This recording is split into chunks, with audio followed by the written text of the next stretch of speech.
Prandaj unë e thash, nuk më me ngrit dorën për certifikim të rezultateve, për cilat unë mendoj sinqerisht që janë të manipuluara. Sa i përket problemeve pastaj të tjera të votimit jashtë vendit, kjo është baza ligjore. Për fatin tonë të keq që them këtu pa hezitim, që kur do që mbohen zgjedhjet, problemet e njëjta kanë më paraqit njëjtë. Këto dy institucione i kanë bërë shkelzve të ligjit në të ardhmen që të vazhdojnë me manipulim procesit.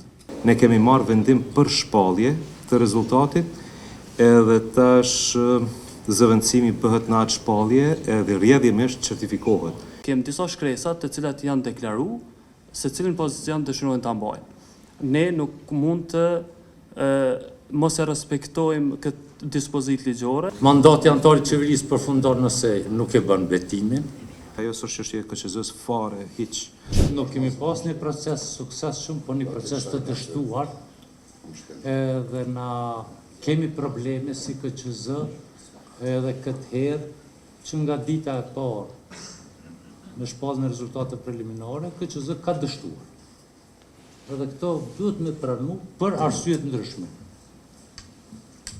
Edhe pra, nga këtë reagimit të shifni që nuk ka qenë bashkë një proces paqësor, i qetë.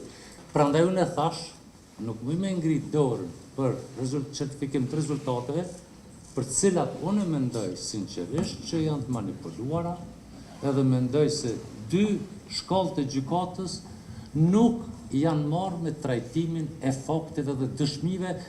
Ne kemi pas një proces i cili nuk ka qenë i lehtë, të them të drejtën, si proces zgjedhor, për arsye të shumta, qoftë të dalur nga ndryshimet ligjore të reformës zgjedhore, qoftë nga ndryshimet tona të brendshme, që kanë prodhu situatat të cilat na kanë bërë që edhe të zgjatet më shumë se sa që duhet shpallja dhe certifikimi i rezultateve zgjedhore. Po mendoj që ne duhet urgjentisht të adresojmë të gjitha çështjet, duke përfshi edhe çështjet tona të brendshme, defektet tona të brendshme, por adresimin edhe çështjet të cilat dalin nga ndryshimet e mundshme ligjore, sepse kjo duhet të shërbente edhe zgjedhjeve të cilat na presin, zgjedhjeve lokale, para zgjedhjesh. Sa i përket problemeve pastaj të tjera të votimit jashtë vendit, kjo është baza ligjore.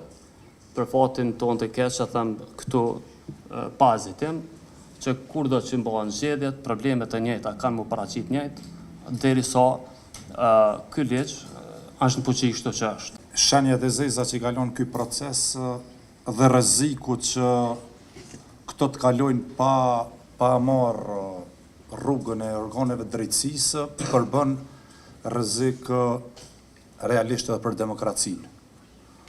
Deformimi i rezultatit që vjen prej hezitimit apo refuzimit të qoftë PZP-s, qoftë Supremës, kur faktet kanë qenë të renditura para sa lejojnë edhe aspekti edhe ligjor, po edhe procedurat administrative, përbën për mu një thirrje të hapur që këto dy institucione i kanë bërë shkelzve të ligjit në të ardhmen që të vazhdojnë me manipulim procesit, sepse kanë mbështetjen e tyre.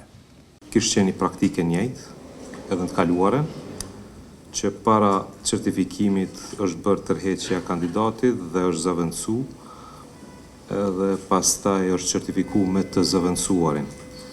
E dyta është se tërheqjen e kandidaturave për certifikim dhe të rezultatit, 3 kandidatë kanë bërë para certifikimit dhe pas shpalljes. Ne kemi marrë vendim për shpallje të rezultatit, edhe tash zëvendësimi bëhet në atë shpallje edhe rrjedhimisht certifikohet. Duke referu ligjeve në fuqi, janë disa kategori institucionale që do dojë paraprakisht me dhënë tërheqje për me mujtë mo certifiku për me marrë pozitën e deputetit Kuvendit të Kosovës. Edhe në këtë rast kemi të bëjmë edhe me ekzekutivin edhe me ekzekutimin lokal edhe me ato qendror. Do thotë ligji thotë që nuk mund të certifikohen pa u deklaru paraprakisht për pozicionin të cilën ata dojnë ta mbajnë. Dhe në këtë rast kemi disa shkresa të cilat janë deklaru se cilin pozicion dëshirojnë ta mbajnë. Ne nuk mund të mos e respektojmë këtë dispozit ligjore. Është interesant, bazohet në mënyrë selektive të ligjit për qeverinë, në 26, që s'ka të bëjë, domethënë. Në 26 ka të bëjë me kodin e mirësjelljes së anëtarëve të qeverisë. Por nuk është thirrë në nenet që në vërtet duhet të citohen. Edhe ato janë, domethënë, kreu i sot është, domethënë, i ligjit. Unë i kam këtu, po tash veç do të me nxjerr. Domethënë është, po, kapitulli 8, përfundimi i mandatit edhe kufizimit e qeverisë në dorëheqje, domethënë janë neni 28, janë neni 29 dhe neni 30, edhe 31 që i tregojnë edhe kur përfundon mandati, si përfundon mandati i qeverisë, i anëtarëve të qeverisë. Domethënë këtu thotë, mandati i anëtarit të qeverisë përfundon nëse nuk e bën betimin, jep dorëheqje, zgjidhet deputet i kuvendit, përfundon mandati i rregullt i qeverisë. Teorikisht ata sot japin dorëheqje, tërhiqen krejt sepse ka konflikt interesi, s'kan drejt me ushtru funksionin, cila është situata me pasojat? Nuk ka përgjigje. Edhe norma që shkruhet edhe nuk ka përgjigje, krijon situata absurde, është norma absurde. Neni 26 i ligjit për qeverinë asnjë obligim neve nuk na jep përveç njoftimit për ditën e certifikimit. Aq, aty e përfundon. A japin dorëheqje, ajo s'është çështje e KQZ-s fare, hiç.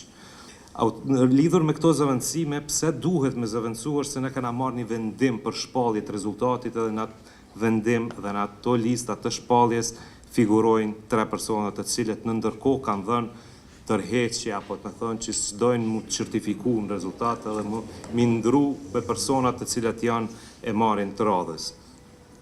Atë jena duke e bërë, dhe të jena duke i zëvendësu me personat të cilët janë të radhës edhe e certifikojmë rezultatin me këta 3 personat e ri.